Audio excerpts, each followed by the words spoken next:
င်္ဂလာပါရှင်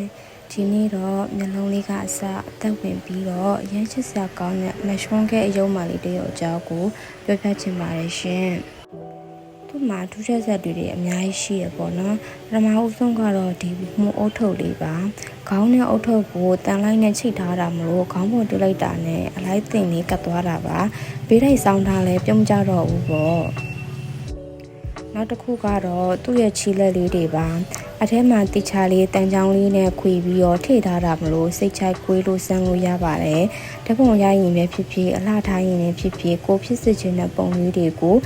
လှုပ်ထားလို့ရပါတယ်ပေါ့နော်နောက်ပြီးတော့ရုပ်လေးတွေကိုအင်ချီလဲပေးရတာဝါသနာပါတဲ့ကောင်မလေးတွေအတွက်လည်းအကြိုက်တွေးစင်မှာပေါ့နော်အခုဝတ်ထားတဲ့အင်ဂျီစကတ်ဖနာလေးတွေကအစအကုန်လုံးချုပ်လို့ရအောင်လို့မိမိကဖန်တီးပေးထားပါတယ်ရှင်ကိုရန်ချုပ်ပြီးတော့လည်းအဝေးစားလေးစိတ်ကြိုက်ပြောင်းလဲလို့ရပါတယ်ဒီလိုလက်ရလေးကိုကြိုက်နှစ်သက်တဲ့ဆိုရင်တော့ like and share လေးနဲ့အားပေးသွားကြပါအောင်ရှင်